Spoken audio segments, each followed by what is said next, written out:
Thomas, are you there? I am here, yes. There we go. Finally, we got it. Your radio's Yes, off. I think I made something wrong because I couldn't. I tried to hear you, and then when I took the tone away or the voice away, I couldn't hear you anymore. But now here I am. Thank you very much for taking my call. So, what kind of reading did you want? If I may say, as deep as possible. You've been talking also many times about dreams and sounds and so on. In some way, I know that is my world, or there I sort of feel best. But I think we're all, me especially, for me personally, I feel we're at the turning point. Mm-hmm. And therefore, I would like to. I do this not regularly. I had my last reading a year ago, and suddenly I said, now it's time again. And then I found you. And so I also saw that you really go very deep down. And I think I'm at this turning point, and it's sort of like to make the sort of the last steps to around the point, let's say, as deep as you can go and wherever you feel you would like to go. Okay. Just a second here. I've got to stop someone from calling me in here. Alrighty. I'm going to be reading your energies now. So you're going to have to lower the speakers just a little bit. I got a little bit of echo, alright? So just as long as you can still hear me. Alright. I'm going to read your east energies first. From your east direction is the smoke signals of life. And the actual purpose of these smoke signals is about understanding your soul has been broadcasting this new concept to you. And this new concept is about understanding the very nature of smoke itself. Okay, the very nature of smoke in your life is about the smoldering fire within. So when I look into your core, through your Akashic records, through the whole concept that is you, I see this red ember with a bunch of wet leaves on it, creating all this smoke, but very little fire. Okay? Now take this concept into you. You want fire in your life, but right now there's wet leaves. You ever seen a fire with wet leaves on it? Yes, I do. Okay, that concept is you right now. You don't have a billows to create more air so that that fire gets even hotter. So you have to make that action of moving the billows to create more and more and more and more wind energy. That's what's missing in your life, and that's what's been missing in your life for quite some time. And this is like the concept of bringing wind in your life as well as fire and removing the wet leaves. As I look into the layers of your medicine, and this is particularly your spirit guides that are here, you have two older gentlemen here. One is like a librarian, and he has like a metallic key to offer you. And this metallic key is to get into your library of yourself. Your library of self has a front room, and that key gets you into the front room to meet the first librarian. And that first librarian has the book cards that you can go through to find out what books. But to get books out of that your library of the self, you have to go to the next level and ask permission of yourself to go into this library and study, quite literally. And it's because you've experienced the inside of the library before, you've had spiritual experiences before, but you never took it to the next level where you went on your personal vision quest. And because of that, you kept throwing wet leaves on the fire of your spirit. Now, this is not a negative thing. This is simply your soul group wasn't there in the exact moment in time for you to blossom as the spirit you wanted. You understand where this is going? Yes, I do. Okay. So this next layer here will be about understanding why you didn't take the vision, your personal vision quest, and then how we can change the nature of fire on you. Okay, that's the direction of the east. That's what's coming into you and out of you.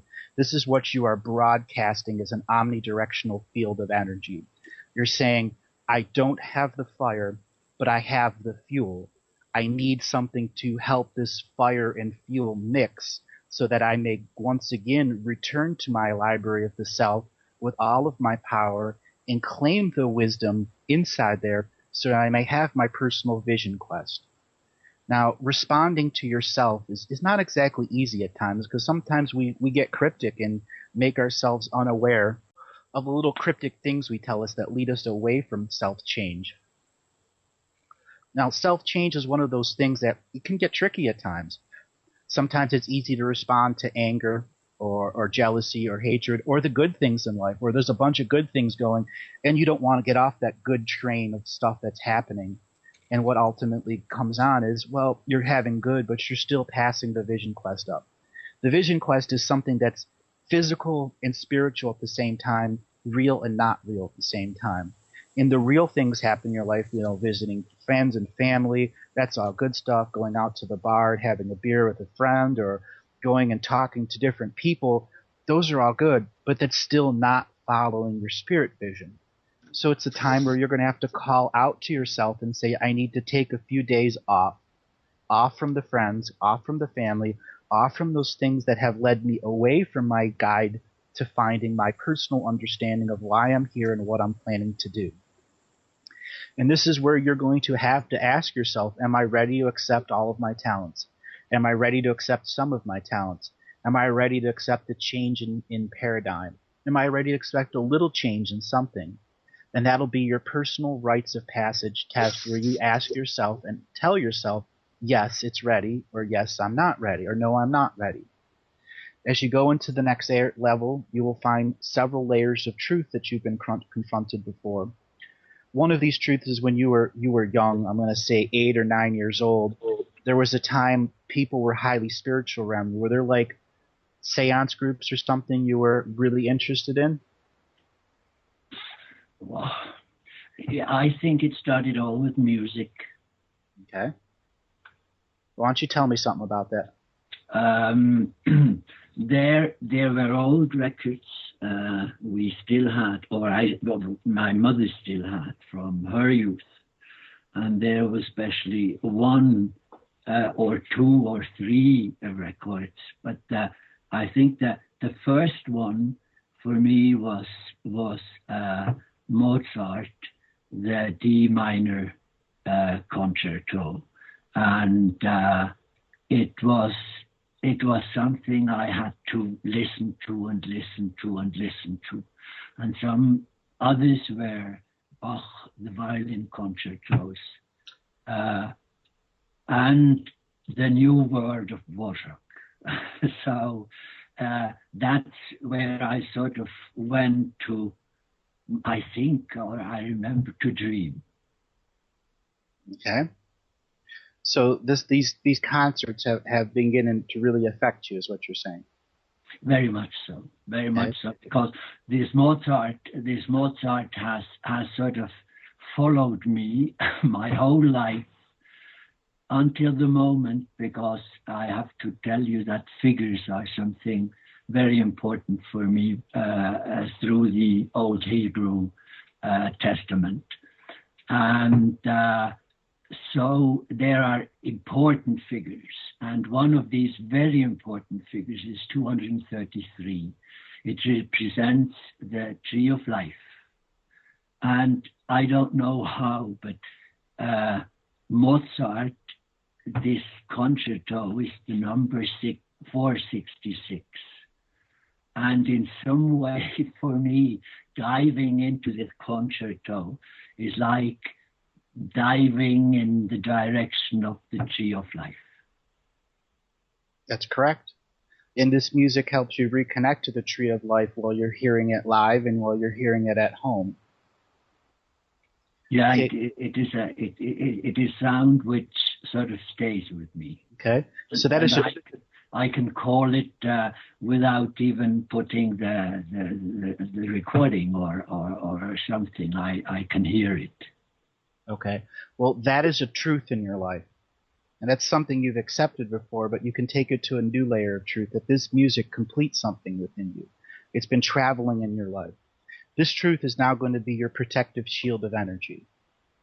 It's going to be the way you're going to want to meditate with this music. You're going to want to connect to it, as well as have your experience in this vision quest with it. Do you have like a way to record it and play it back over headphones? Of course I do, yes. I have it recorded in many different recordings. Sort of like all the others. I mean, I have them with me more or less all the time. Mm-hmm. So do you think you can get a recording and take it out into nature somewhere and just let it play while you're sitting next to a tree? That's what I do. I take my iPhone and I have all these recordings on my iPhone. So when I go in the afternoons with my doggies, I usually listen to music. And then at some point, I came to Revolution Radio, and so I started to listen to your readings. Well, that's nice. And you talked about dreams, and for me, my dreams are sort of it's another of my homes, and music and dreams, and in some way I try to go where I should go. But it is in some way, it's sort of very difficult to make this last sort of like step. I don't really know why I don't do it. Well, I think I can help you figure out a few answers. And this will be a process of sorting through.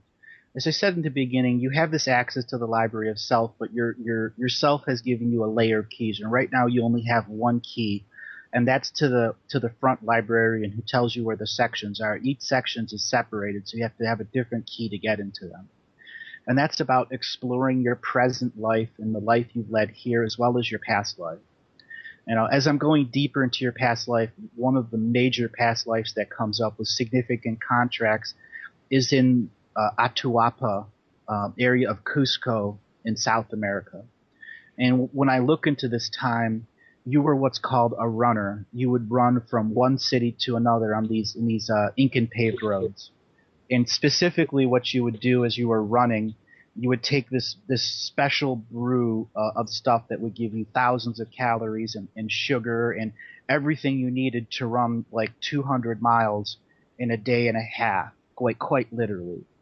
there are multiple recordings of these Incan runners that would go from one point to another because they were running with spirit feet, and they were also running and singing in their mind, and they were attached to the music of life. And many times these runners were dream seers. They weren't just there to run from one city to another to tell about this person's doings or that troop movements. They were literally exchanging between shamans of the cities. So that person who was a runner trained their entire life to be the running shaman, to be that person who could connect to the dream world as well as their physical body and move faster than the concepts of man. So this is what's coming to you. You're in slow motion compared to that past life. You understand this? Yes, I think I do, and I feel something in my body. Okay. So, go ahead. It does something with me, definitely. Okay. So we got to figure out how you can go a little faster in your mind, but even though you're living your life now, you can move faster in a different way, in a different concept.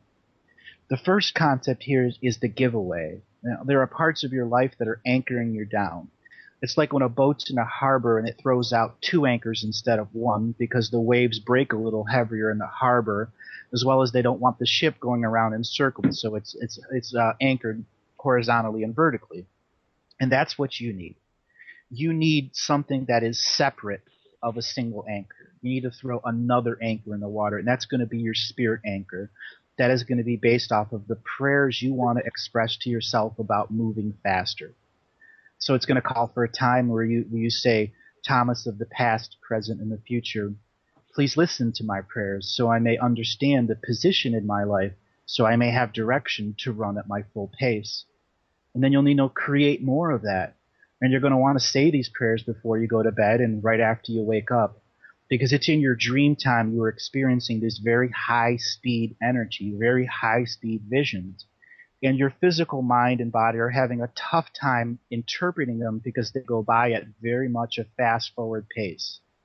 So you have to take up the control of life and hit slow, because that's literally what you're experiencing now. You're connecting to this dreamtime runner going between city and city who experiences the world very fast. Now, after you left that Incan lifetime, you didn't stay on this planet. You actually returned to a planet that was in a different galaxy, that wasn't a part of this system of war that we have here, where they had a very strict hierarchy of souls.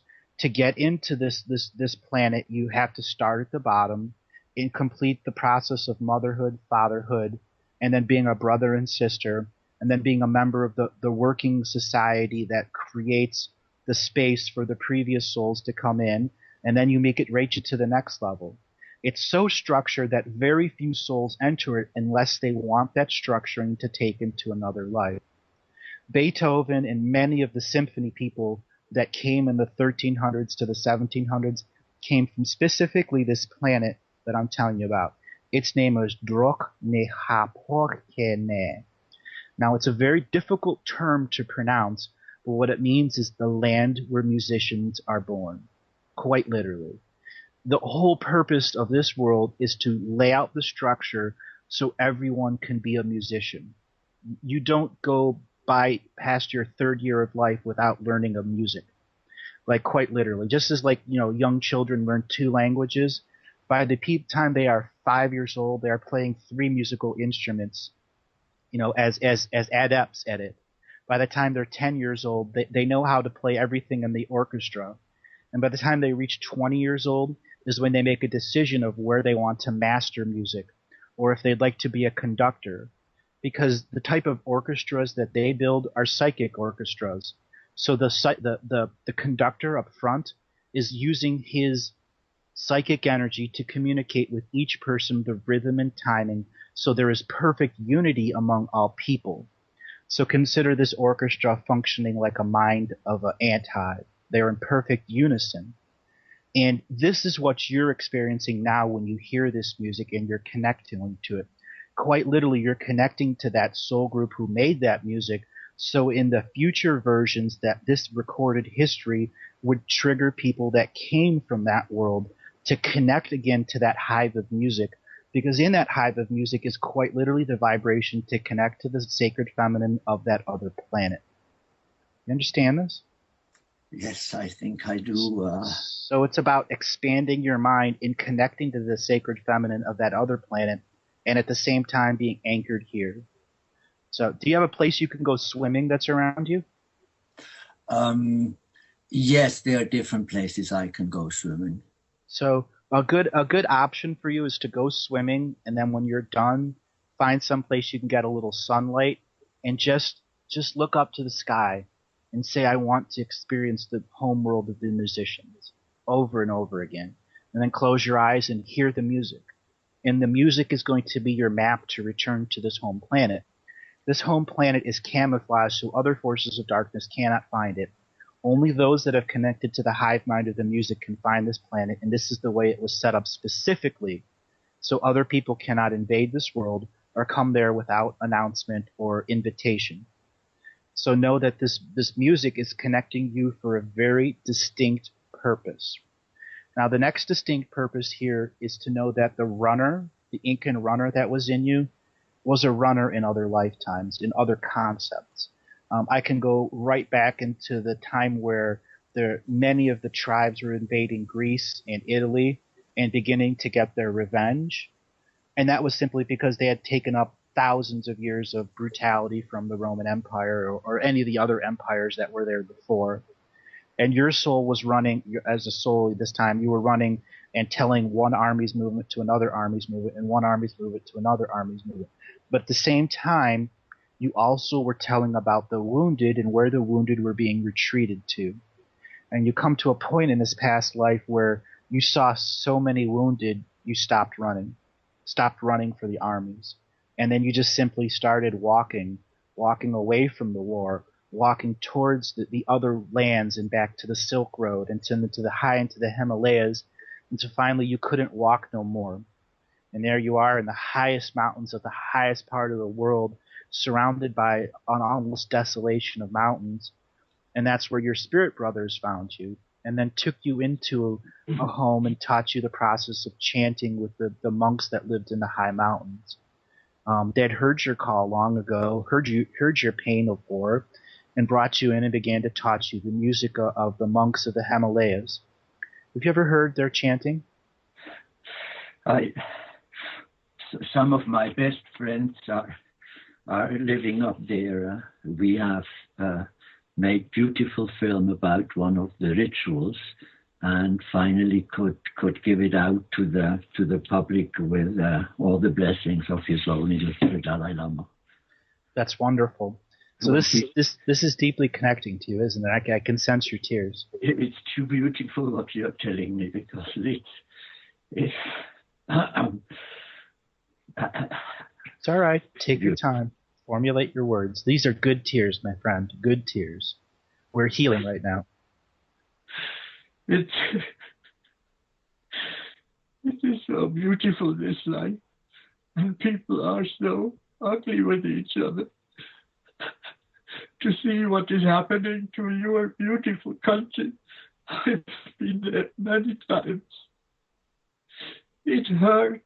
It hurts. I know I shouldn't let all this come to me. I know I should be able to more sort of get distance and looking from up down, because I know I cannot help.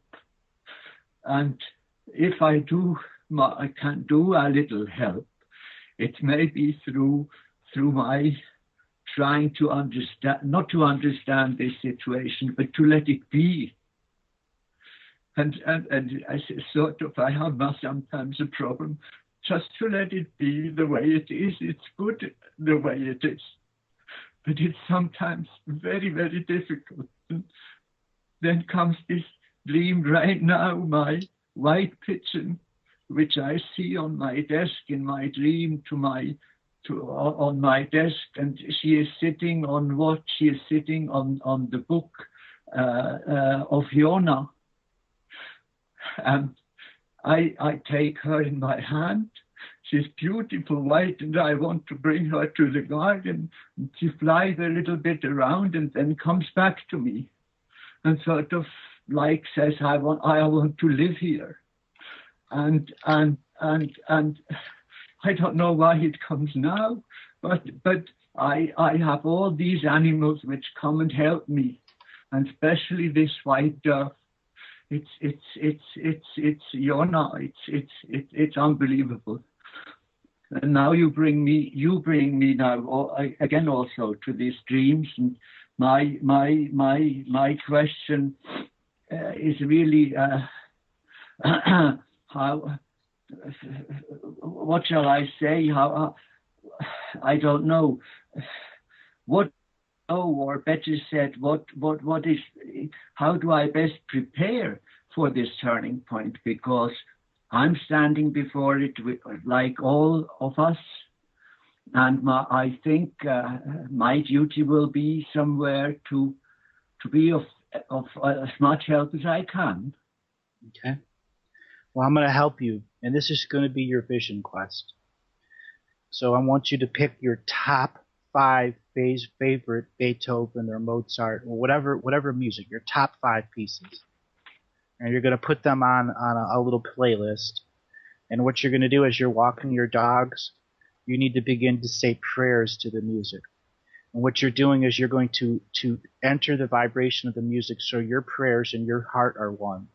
And what that's going to do is lead you down to understand the maps that it takes to find your homeworld. And also the keys to the library of yourself are in these prayers. So as the music is playing, you're going to have to literally say prayers, quite literally. Prayers to the music, prayers to the previous, and prayers to yourself. I mean, it's going to call for a time of creation in yourself where these prayers just come out. Where you're going to pray to all the animals for coming to you while this music is playing in your ears. And as you begin to bond to this music to the new levels, you'll understand the vision is about the prayers. It is truly about the prayers itself. Okay? You're at the... Okay. Hello? 970, can you mute your mic? I'm still on with Thomas. Yes. Okay. So you're literally at Hello? the point... literally at the point that you need to pray while this music is playing in your ears. You understand how that's working, Thomas? Yes, I do understand. I see it, and it will help me a lot. I know. Thank you very much. Okay. Now the next thing is, as I told you, you were led into high in the Himalayas. Okay, and I know that you've worked with the Dalai Lama before, and you've done some incredible stuff. But there's another layer there, and it's not going to be easy for you to confront these layers because the work you did to get that video out, as well as the others, it greatly affected thousands of people. And you're not accepting the prayers of those people. When you were brought into the high temple to heal you of your war wounds and to help you rest, it was so that a future you would hear the prayers of the person who put down the weapons of war. Because to me, right now, you're high up in this temple, waiting to go into Shambhala, waiting to finish your training, and you're chanting with several others, and you're creating this sound and a vibration in an echo chamber.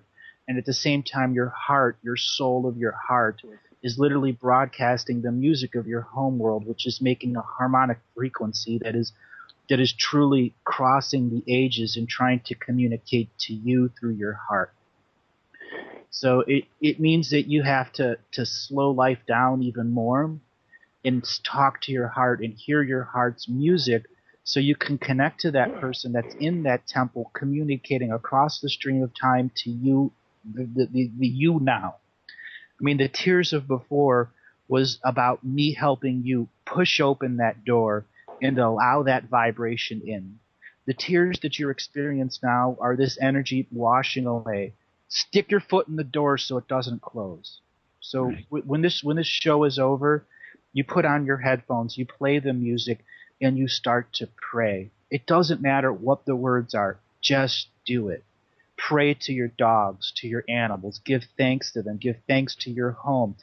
Everything that can come to your mind, because this buildup of energy will be an even greater release. And once you release, you're going to realize your keychain has more keys on it.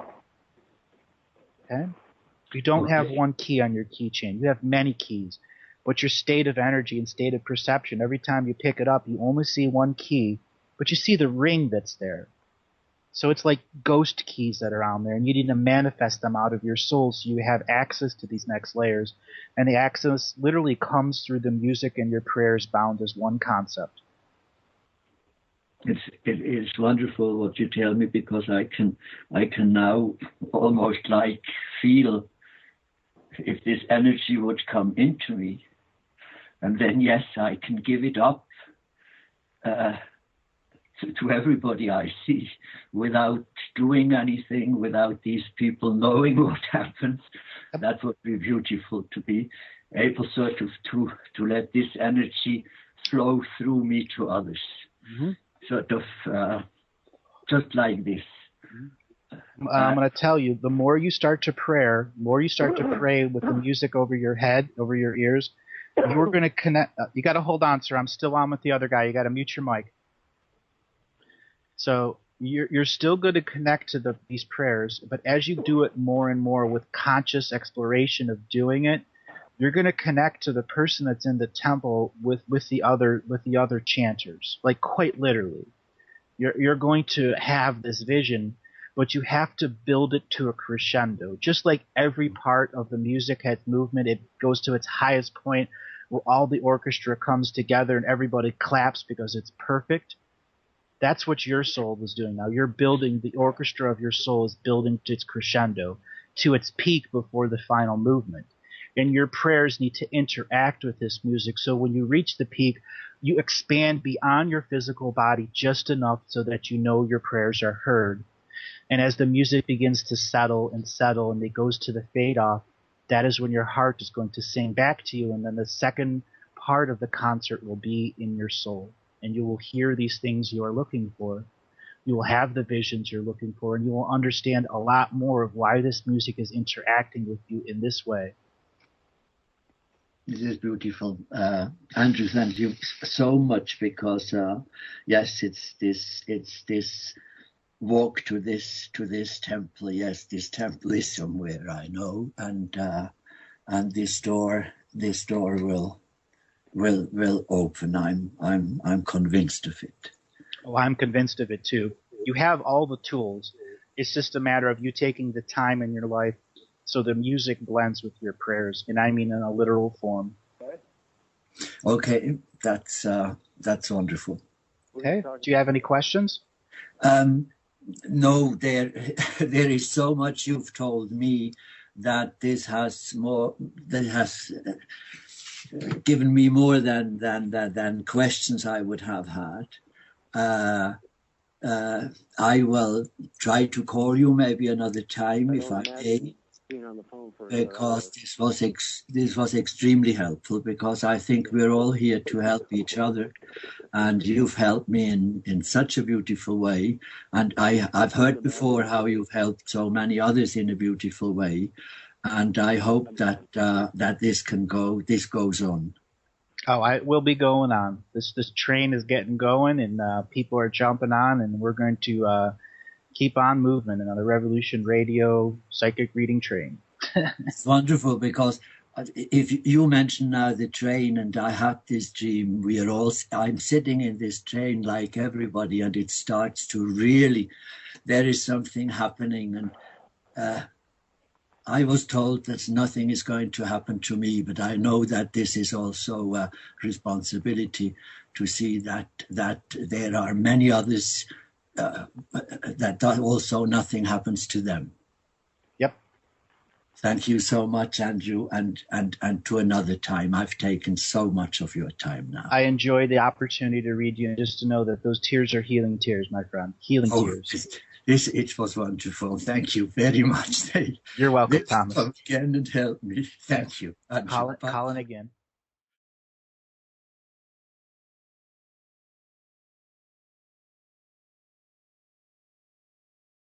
We have some really, really amazing callers. Our next caller via Skype, Baptiste, are you there?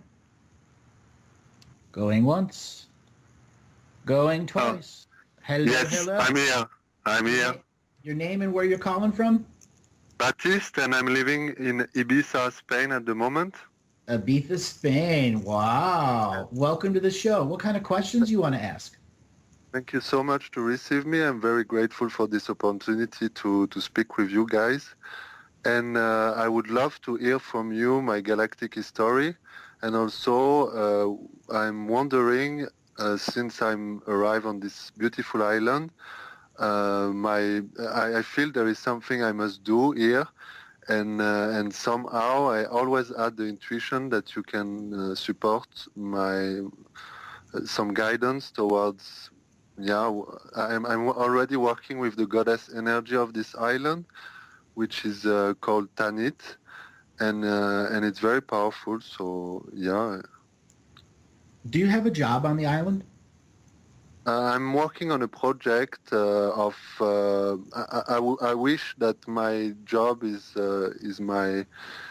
what I love to do, and I love to work in the garden. So yeah, we could say I have a job. I'm already gardening a lot and taking care of the space I've been provided. How long have you been there? Now I would say 2 years. Have you ever heard me talk about Ibiza before? Never. There was a caller that I did in June or March last year. And it was one of the few times that I kind of, let's just say, pushed the envelope. The first thing to understand is that the Ibiza itself, its purpose is to cross over extra-dimensional or off-world entities. It is a physical place on our world where if something is not a part of our incarnation or reincarnation contractual process, it has somewhere else, and then it's traveled here via ship. Ibiza is the designated place in which those spirits will attempt to travel to because there is a source energy function there for them to pass on.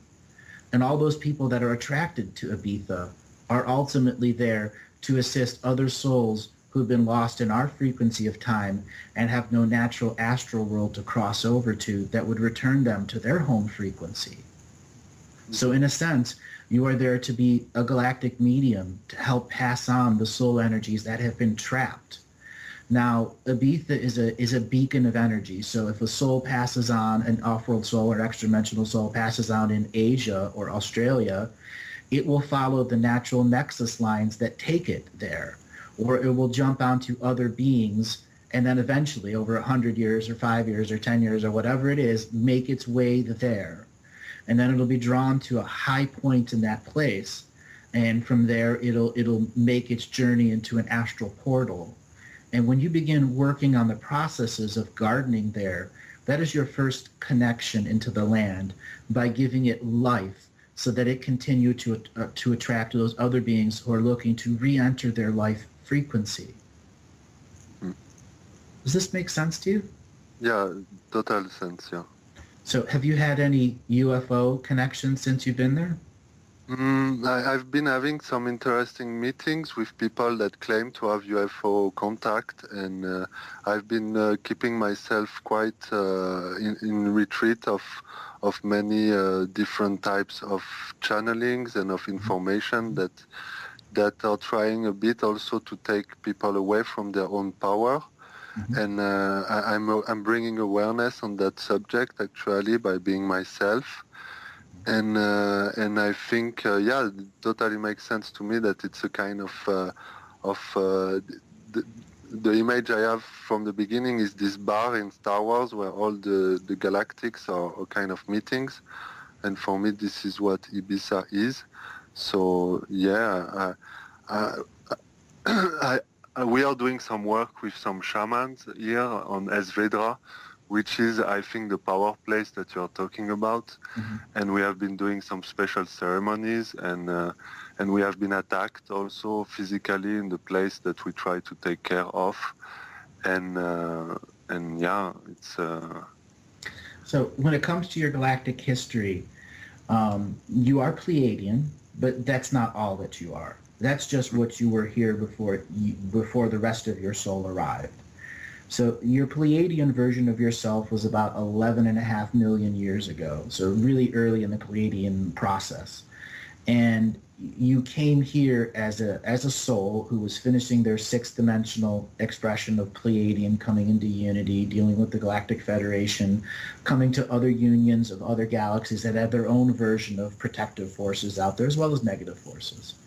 So your arrival here was as a soul, understanding that Earth was going to go through its humongous set of changes, and that the populations of the rest of the galaxies and the rest of the universe ultimately determined on who was going to come here and throw themselves into the frying pan, and then out of the frying pan they were going to go right into a really hot oven, because that's what it meant coming here. And you volunteered as a soul, along with billions and billions of others, to mass incarnate here on Earth to try to overwhelm the system of domination and control at its very foundation of what can it physically control and what is too much for it to control. During your first sets of evolutions here is where many of your past life Pleiadian expressions began to teach you about conscious manifestation and altering the realities around you. So one of the many lifetimes that you led here was a person that could mass irrigate a desert. When reality-altering weapons were used here in a concept, what it took a lush reality and reduced it to its most basic expression, which is dust and sand, with wind and sun blowing around it. And you were one of those people that had wisdom and mental technology and spiritual technology linked with the DNA. So in a matter of months, what was a altered reality of sand and wind became a reality of desert oases with farms and agriculture linked to that process. Mm-hmm. So the use of pyramid also? The use of what? Pyramids? No, that didn't come until later into the process. This was just you as a soul being born on Earth, had this natural ability built inside your DNA to go out into a destroyed reality that had nuclear weapons or something else used upon it and take away the negative imprint and once again reconnect the land into the natural energy of the reality of Earth's dream mind, and then along with several thousand other peoples literally repopulate a barren reality with all the microorganisms that require for life. You can, from the ground up, from the worms and the microorganisms up to the dogs and the cats, can reintegrate that DNA on the surface. Okay? So other lifetimes were pyramid building. Once Earth was in a process where it wasn't constantly being attacked, the next level of your Pleiadian bloodlines came through, which was a building of stone structures, not necessarily pyramids. Pyramids have been on Earth for a very long time. Are you familiar with the Incan ruin of Sacsayhuaman? I've heard about it, but never been there. That is an example of a Pleiadian hybrid long skull expression of stone technology, where there was a unified expression here on the physical world that was trying to teach people techniques of the mind and the spirit to reconnect to their DNA, so ancient future versions of themselves had a floating 0-point frequency of time. Yeah. Okay? So your galactic history is about seeding all of the other versions of yourself here. So once you became a Earthling and were bound into the 4 timeline paradoxes, other versions of yourself that were in other galaxies that were not aware that you, as a Pleiadian, had incarnated into Earth. They began to feel a call from your original soul throughout all expressions of time to come and find this planet Earth. And one of your oldest soul shards came to Earth at the time of the second Lemurian fall, around 31 million years ago.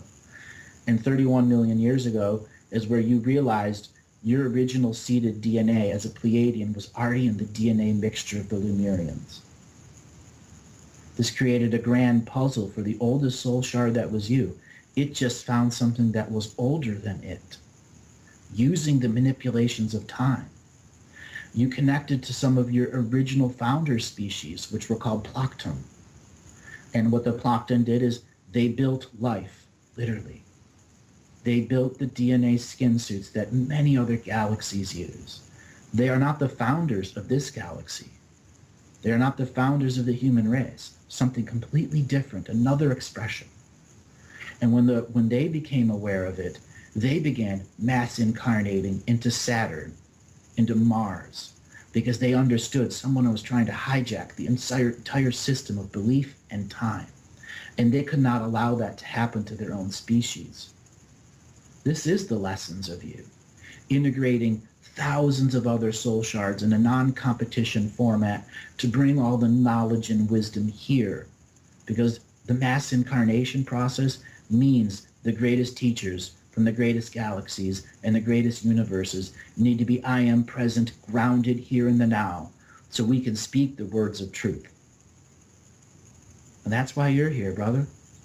Yeah, Speak truth. I can feel that, and yeah.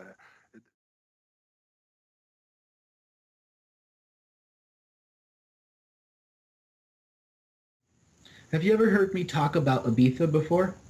Never.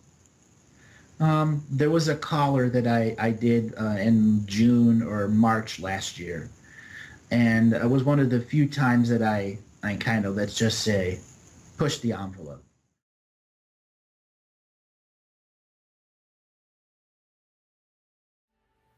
Welcome, everyone, to another episode of Adventures into Reality. We're going to have another reading session. We are joined by Julio. Where are you calling from today, Julio?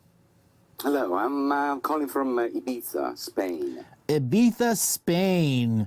A long ways away from where we're at here at the Galactic Historian Studios in Yelm, Washington. So how did you find out about this material, about me? Oh, here we go. I first heard about you about 2 years ago. Actually, it's been a couple of years since I followed your work, and I came across your work first with the interviews with Lance White, and afterwards I've been following you throughout on Facebook and your work on YouTube and galactichistorians.com. Very, very cool. So what of the material has jumped out at you? Almost everything. I think it's very difficult for me to put different importance on all your materials. All of it is resonates and is valuable information for my understanding on this world. Very cool. Well, you've heard me do readings before? Yes, not lately. I've been kind of away for the last month or so, but yes, absolutely. So you have the Akashic record of this world and 20,000 other worlds open to you. What kind of questions do you have? I got quite a few. But is it possible to start with a question for you directly? Sure. Okay, so there's something that I've always been intrigued with, and this comes from the material that you share with Lance White. And you were saying that you are galactic historians, but there were 4 before you. And some of these, or if not all of them, refused to become galactic historians. And I think I remember that you said that they died in very bad conditions or something. Okay, what that is there were galactic historians off-world. In this story of who I am, before me, I was the 4th selection. So there were 3 others before me. And it wasn't that they refused. Okay. They chose that their stream of consciousness wasn't going to connect to the North Pole and the South Pole simultaneously to create no time to read the Akashic record. They chose something different this lifetime. It was their free-willed choice and part of their expression of planning lifetimes 10,000 in advance. When it came to my choice, I said yes immediately. And there was also one that is after me that still has a choice to do it in the current now. But there are also 2nd, 3rd, and 4th generations of other people that can be it also, because this frequency of photonic light in the world we're living has so rapidly changed, and terminology and photonic light linguistics have been introduced so other people can begin interpreting the language of infinity beyond just English. The Galactic Historian is a representation to translate in this English, because this English is the most powerful spell-based words that we have that are negative frequency words. So we are reversing the sacred geometry linguistics by creating linguistics from the Akashic record as an I am presence in neutral witness of them, repeating the information without coloring it, adding to it only so that the beings that are witnessing it in their own expression don't fall into hyperpolarity, but have some form of retention in it, whether it's in their dream retention, in their physical retention, or parasympathetic retention. That means this individual being is connected to everyone else that's a galactic historian, and everyone else that's a galactic historian is connected to this being who is a paradox inside a paradox through conscious choice. I see. But your conscious choice, when did you personally make it, and how conscious was it? All that you knew at that time? Oh, as soon as I was in the baseball stadium, I said yes, because so much of my higher self was a part of that experience. By the time I was 11, 12, and 13, when I was looking at understanding what the historian was, where I saw myself as a journalist, as like a field reporter, I began to have a better understanding of what that yes meant, and that the skill sets that I had to do so I could be here on a broadcast station like that I am broadcasting from now. Okay. I see. My personal experience has been quite complicated and marginal from my personal experience. And since I was 7 years old, I started having a serious doubt that this word was something that meant anything to me. And I was seriously ill. I had few minor and major diseases when I was 7 years old, and I came to this reality as a conscious being in a way. And since then, my way has been very, very marginal. I've been traveling around and doing a lot of introspection and outrospection, you can say. And I decided eventually to start living this 3D reality and try to create one of my own. And the first choice that was toward this is to come and live on this island, which is a very beautiful place with very strong energies, and I bought a house, a beautiful garden, starting living more closer to the land, and things have been appearing to me and making much more sense. Mm-hmm. Now there's two things that I have experienced in this reality. One has been extremely negative. I do not want to call it negative, but very strong sense of pain, and that has to do with boredom. And another one was the opposite, acceleration and unity consciousness, and that I had in a dream, and especially in one dream that I had a few years ago, where I felt I actually experienced what it was to be 300 people at the same time. Okay. So what exactly are you asking from all of that? The question is this.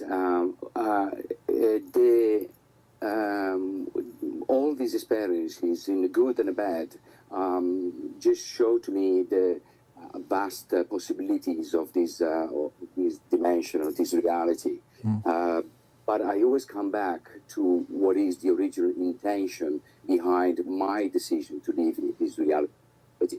And I have made a very specific intention with myself, but I feel that from the past, or maybe in Ancestral through my mother or so, I've had certain resistance and interferences that have prevented me to be on the way of my personal sovereignty.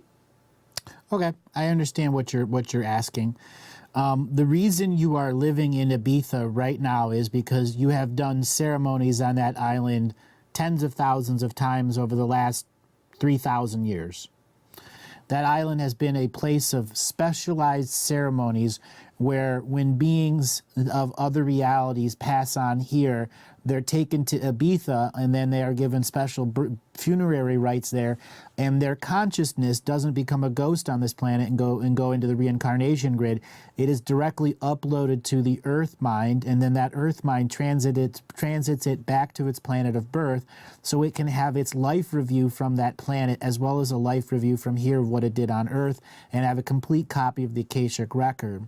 That is why you are on Ibiza. It is so that once again you can connection to the sovereignty of a being, even when it's passing on as physical life, that it still has inherent rules of this reality that must be honored. Too many beings in our world die and aren't honored properly, and their consciousness goes back into the incarnation or reincarnation grid and doesn't have an opportunity to plan in the afterworld with its ancestors. The next thing, you moved there so that you would not be attacked in the level and dimensions that you were before.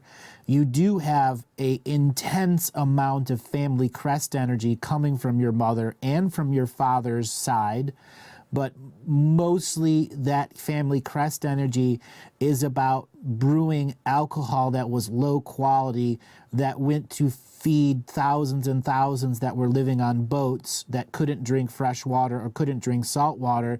So all they could do was drink alcohol, water that had alcohol in it to purify it. And they lived their life at, 0.5, 0.15, 0.2% blood alcohol content their whole life. And you are part of that family crest karma. On your mother's side, this is a little different. This family crest energy is about horses. So your mother has family members and ancestral lineage that would breed horses specifically for war. And oftentimes some very dark rituals were done on these horses secretly so that you could make a super aggressive horse that would, by the time it was 4 years old, be ready to go into battle, because you didn't want to wait for a horse to be 7 or 9 years old. Otherwise, you couldn't put out a product that you could sell to everyone. Okay. So for you, it's about bringing ancestral lineage in balance to any horses in your area. And if you can't find any in your immediate area horses, you need to make some form of small shrine which you begin to give offerings to. And I would like you to think of that shrine as literally a sacred object that is there to create horse ancestorship, so that balances your sacred family crest and that can no longer give you debt. On your father's side, dealing with the debt of alcohol ultimately calls for you to brew alcohol, whether it's wine, beer, or hard alcohol, that is never meant to be drunk. That it can be brewed and only tasted to see if it's done, and then the bottles that it's put in need to be buried on the property that you're going to be living on. And if you don't have property to live on, you have to figure out where you can store it in your house so that the ancestors can come and regularly visit something that is going to age with the ancestors because it was made for them. Well, I can do both. First of all, my last name is Cavallo, which means horse. So that could be one of the synchronicities. That's beyond a synchronicity. Exactly. And the second, I do have land, and I just received a permit to dig a well so that I could start cultivating whatever I want. So I could do some grapes and do some wine from that.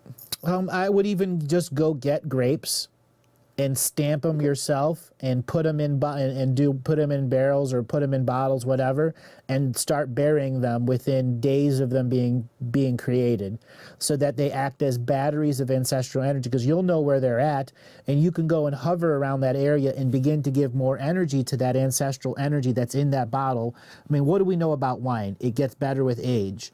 And the more and more psychic energy that you put into that, the more powerful ancestral energy that it'll have in that particular area, which will allow you to have multiple sites of new information from the ancestors coming to you.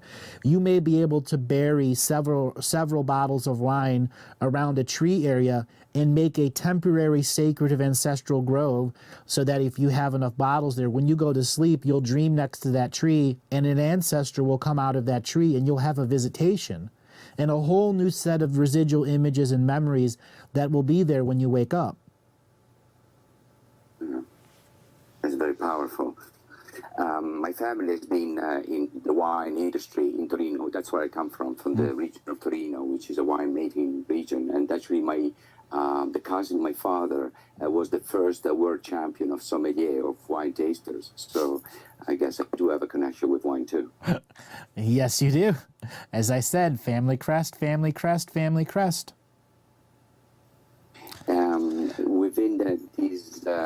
With this knowledge and these ideas, what is something that can be of service to others on this island?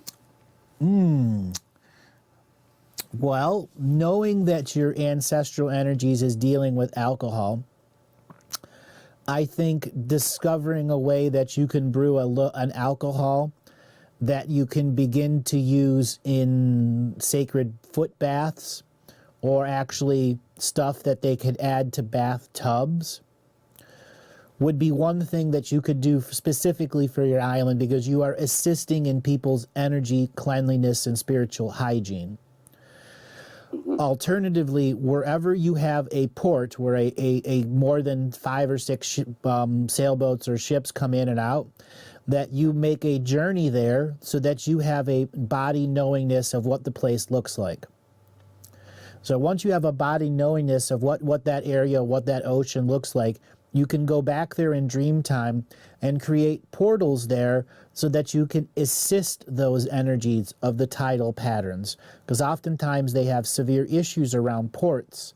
So once you visited there in dream time and have an understanding of the energy, you return there, and this is where you can create special spiritual technological items that are sacred items that you make, that you bring to that area, so you make a more powerful anchorage of energy, or find where the beaches are and bury stuff, or put messages in the bottle, so that you can once again bring the mystery back to the land that you live on.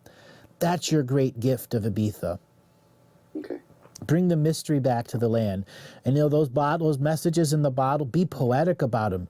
You never know who may find them in another dimension, time, space, or universe, because Ibiza isn't just in this reality. It exists in hundreds of other realities simultaneously, because its purpose is to receive the bodies of off-worlders that have died, and they want their soul to go back to their home world. That's the one place on Earth that it can still be done. It's quite a challenge, and also a very interesting one. Okay, so more ways that you can begin to assist the island. Well, get a really good map and actually try to drive the majority of the roads once. Yes. Okay? Yes. And then you can go, well, there's a bunch of intersections here, here, and here. What I'm going to do is grab a whole bunch of coins that don't mean much to me, and I'm going to put a whole bunch of my own energy in them. And as I drive by the intersection, I'm going to drop the coin roughly in the center of the intersection, and I have put my signature frequency there.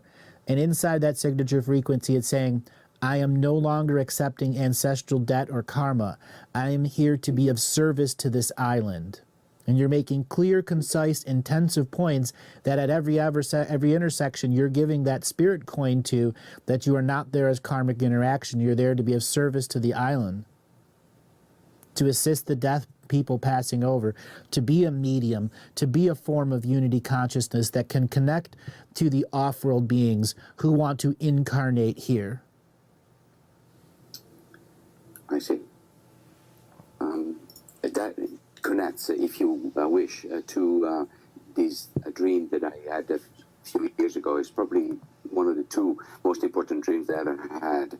And I had a vision of myself being in an auditorium full of light. And I was in front of 300 people. I mean, there were 300 people, including me.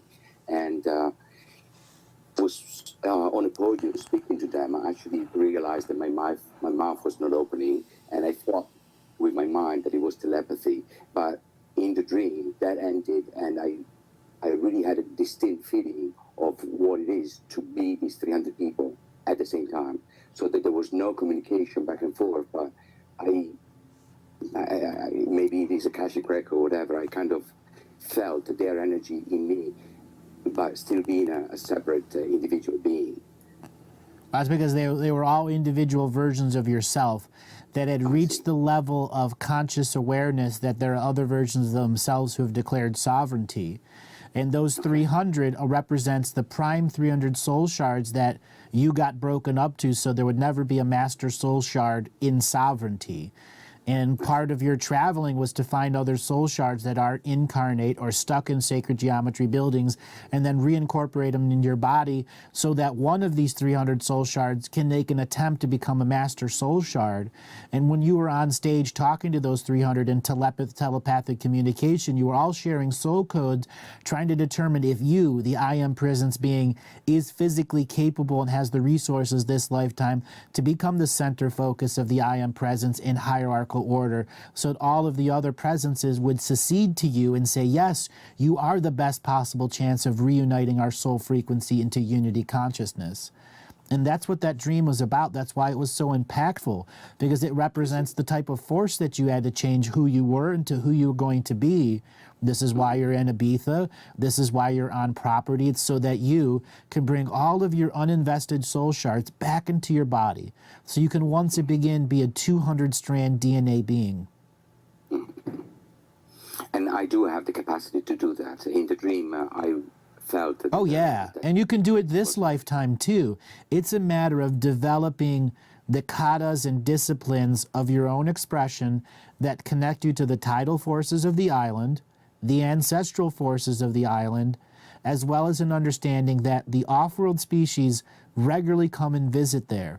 And you can be of service to them by offering yourself as sacred neutral mediumship if they are passing on a loved one. And like a lot of times, there are vessels that will travel from wherever somebody died, like an off-worlder died, and they'll instantly travel right over Ibiza and try to be invisible, and then they'll begin their funerary rites and try to telepathically import a priest from another world so that their funerary rite is done correctly. You can assist those beings, even in unawareness, by setting up special shrines that allow the light of Ibiza and that light of that area to be recognized by a person that's sacred neutral witness in a moment of time, because you can activate the island in any moment in time to make sure that anyone is there that is an off-worlder that is trying to get to their homeworld can return in a golden tube of protected light and not be captured by false light. And you can bring those words to many different points on the map. And I think that's vital for you, is to be that connected so that you're putting your signature frequency into this island and understanding that this island is a piece of technology. And you can learn to run the technology as a master if you begin inputting into it your signature frequency and your intentions. Absolutely. In this endeavor, should I be on my own, or are there people around me that can help me or that I can work with? Oh, a team is important. Can you do it alone? Yes, but you don't have to. You've already done the alone journey, and it's time for you to have companions. Okay. That may be a little bit of rough road getting used to, but not only are you ready for companions, you're ready to set roots with companionship on that island. And it also, I'll let you know, you may be called to another island at another time for a short period of time so that you can redo what you've done here, what you've done on Ibiza in the future, if you should choose, because you'll become an island healer. Right? Quite literally, heal those lands. Totally change the ancestral energies of those islands back to their original format. So that's a bubble of protective reality and not a sacred geometry reality on a map. Very far. I accept the challenge. Well, you wouldn't have been offered Ibiza if you didn't do the good work already. Exactly. Okay. Simple as that. It's your gift. It's simple. It's your gift. I can feel it, so I know that it's. I mean, there's so many things in my life that have actually brought me here, and being here, I've been studying. When I came here in 2005 for the first time that I really was looking for a house, I've been studying the map of Ibiza and Formentera for quite a while. I've been traveling all over the place. I feel very, very connected here, not just from previous life experiences, but there's something that really is calling me to do some work here. Okay, I got a question for you. Have you ever done sailing regularly as like a captain of a little sailboat?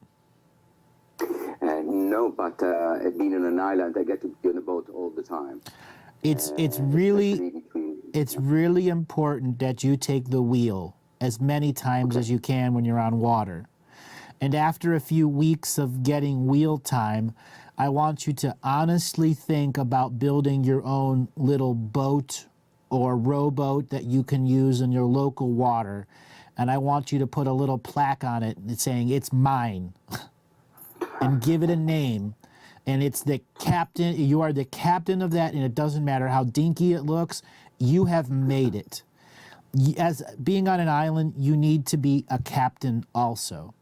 Okay? Yeah. Can you go out and get a bigger boat? You don't have to. You just need a rowboat that you've made with your own two hands. And honestly, with their technology isn't hard. You could probably get it done in a week and a half.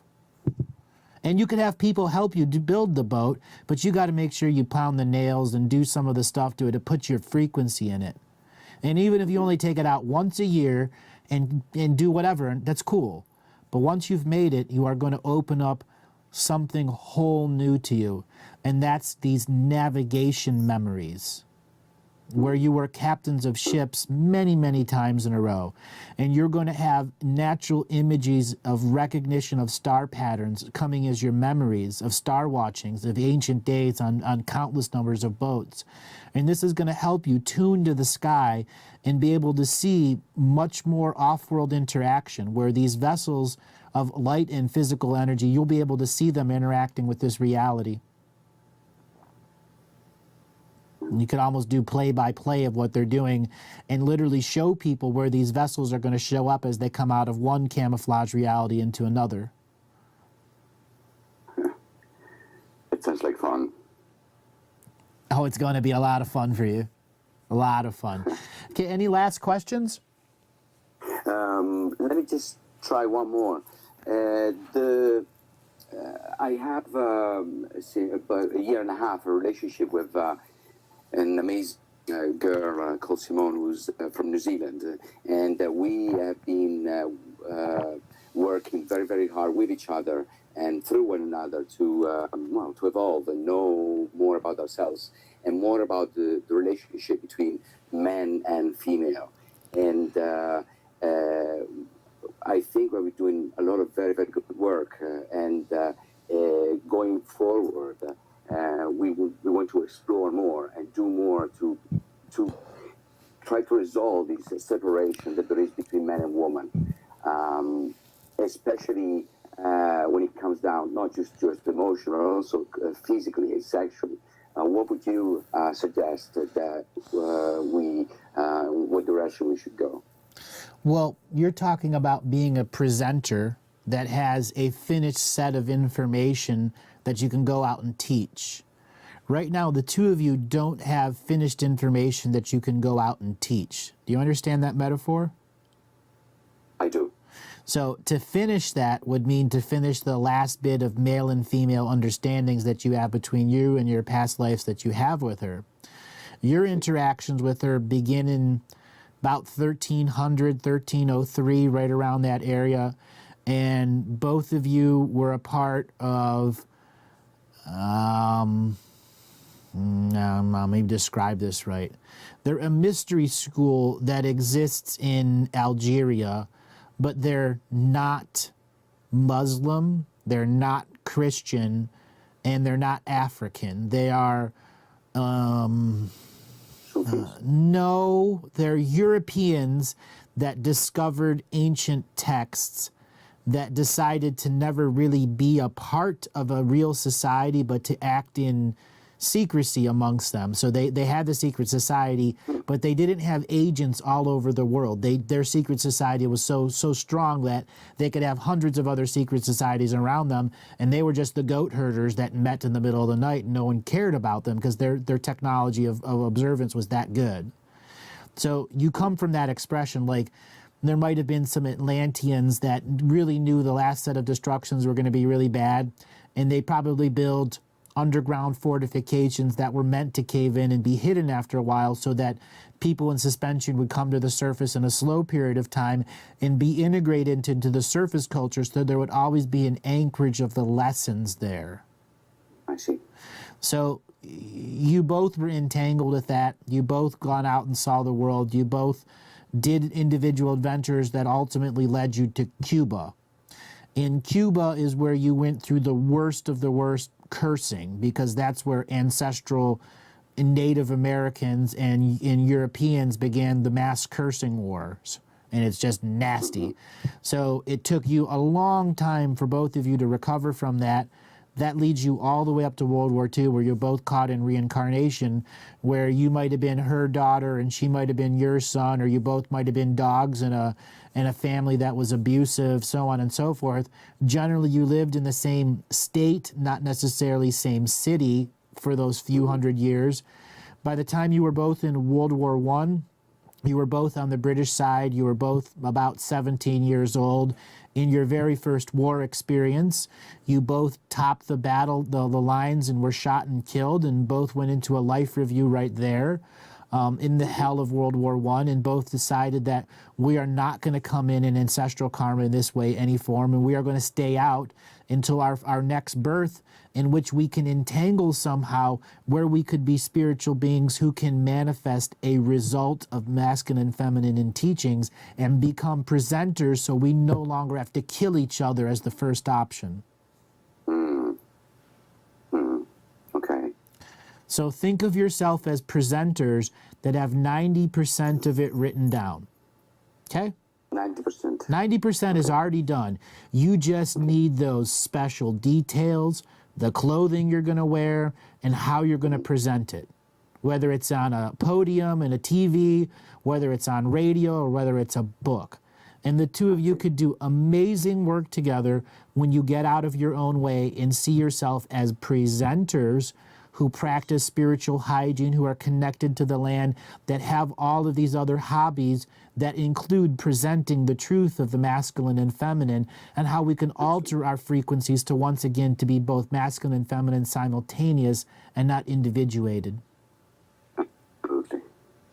This has been a really, really fun call. Thank you very much for coming on the show, Julio. Thank you.